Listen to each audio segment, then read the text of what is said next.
Well, you can see there is boxes behind me, and there is sort of bike components everywhere.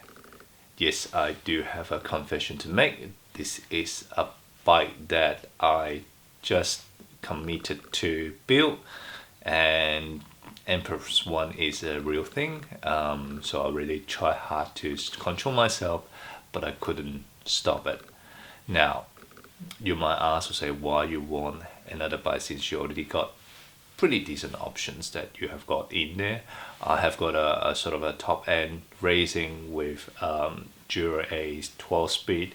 I've got another daily commute that kind of work and that's probably cover most of your need. And I'm not going into gravel or mountain biking anytime. Then why you think you need and yet another road bike, right?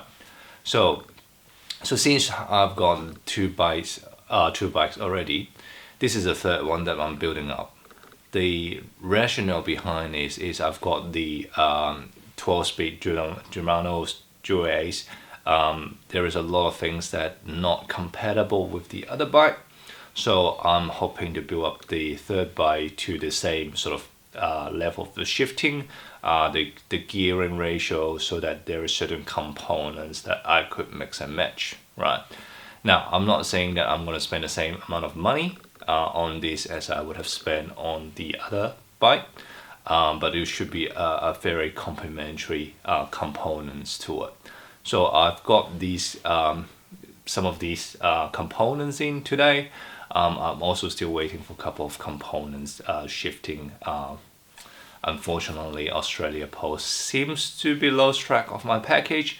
The package is already about 2 weeks delay, so I think in the next few days I'm about to give them a call to say please follow up. Hopefully I'll get the remaining of the package soon. And I also got a new wheel set coming. Shipping, I think is right now is somewhere in between China and Australia, and hopefully in the next week or two I would also have it as well. And now if I don't have the wheel set, I can put on the DT switch that I have got on this bike, just to give it a ride and feel and see how things working together. Hopefully I can start the build process relatively soon. So what I might do now is I'll take the GoPro to go through the components with you so that you can see what I'm doing. I'll come back to explain it a little bit more. All right, let's get going. Here we are, just go through the components again. So first of all, this is the cranks that I go with. It's a Z-Ray XR, which is slightly different from the Sensor website, the official store one. I go with the semi-compact, which is 5236 with 1132 in the back. So this is a 32 cassette, which is exactly the same setup for my Dual Ace 12-speed setup.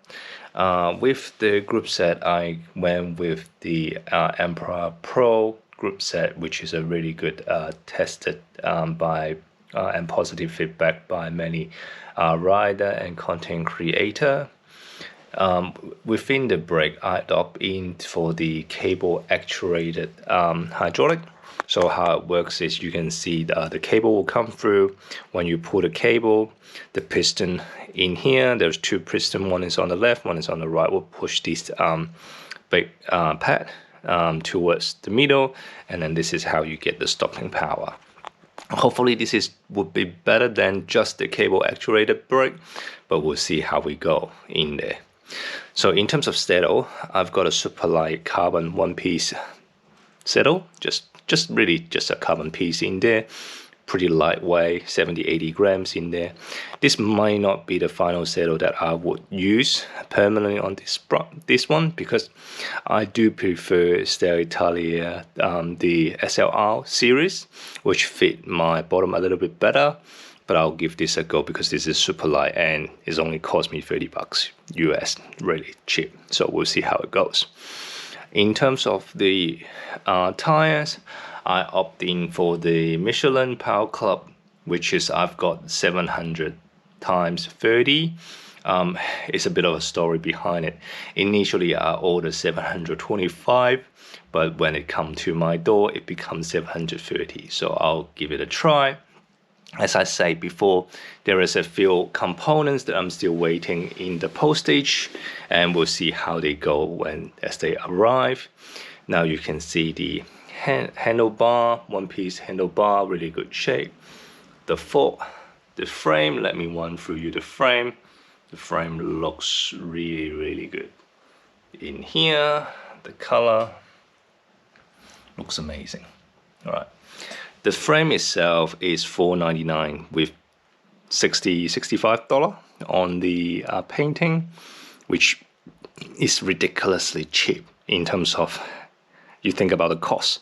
In Australia, to just buy the paint itself, it probably going to cost me more than 65, let alone the labor to paint it on, to sort of tape it correctly, and everything else to go around it. So if you want to custom paint, this is a pretty good option. And the color, if you see it, just take out the fork, just rotate it a little bit. It's a beautiful sparkling color coming through.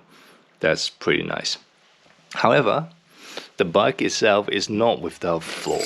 All right. So as many rider have provided feedback, the bottom brackets in there is going to be an issue area that I have inspected, and I actually feel the same. Some riders say the bottom bracket is not aligned. I don't know about that just yet, but what I can see, I'll just try to take it up in here so you can see the silver bit inside the bottom bracket. This is actually a metal or housing of the battery holder. They're going just slightly too tall for the product itself or for the bottom bracket. So right now, I actually tried it last night, put the bottom bracket through, it wouldn't fit. It wouldn't be able to put a bottom bracket as well as the crankset in. So I have to sort of find the tools to file it down. If you can see it in there, so the metal bit, I believe they already know about it. They tried to do something with it, but they didn't do it properly, because you can see the metal bit is actually being cut partially already, but not being fully cut. So I find it a little bit obscure. If you know what's going on, then why don't you just fix it all together? Another problem that I found with this bike is not the bike itself. The bike itself, the carbon, I have a quick look inside. The carbon looks relatively clean. There is not a lot of residue build-up and other kind of things that people might expect on a cheaper frame. Not the latest one, but the carbon quality, the metal quality is quite okay on the seat clamp itself, or the seat post clamp in here, so no problem with that. Really, I've got problem is these plastic things, this spacer and other small elements. It seems they're really cutting costs. The edges are not smooth, and you can see the plastic the quality is not not a good quality that you would expect to be used on a decent bike in here. But nevertheless, I only pay $4.99 for the frame, including shipping. Landed to Australia is about $850 because our exchange rate is pretty terrible right now. But overall, for the price that I pay for the product that I've got, I would say I've a satisfactory level. So let's go back to the other camera and finish this video off. All right, we're back here. So gone through the component, gone through the bike build, what I want to do. As I say, still waiting for a few components to come back, so I can't officially start the process. However, I would like to make some starts, for example, just slowly filing the metal bit out of the bottom bracket so that the bottom bracket will fit in, and I can see whether there is any misalignment issue with the bottom bracket shelf itself. So this seems to be the major sort of downfall from other people that they pointed out, and I experienced the same thing, right? So in the next few days or few weeks, as I do the build, I will record the build process. I'll record the things that I need to do to get it working. So hopefully you can, if you are going to do a build on the VeloBuild 218, you can actually learn from my learning or my mistake. Stay tuned. Have a good one. Bye for now.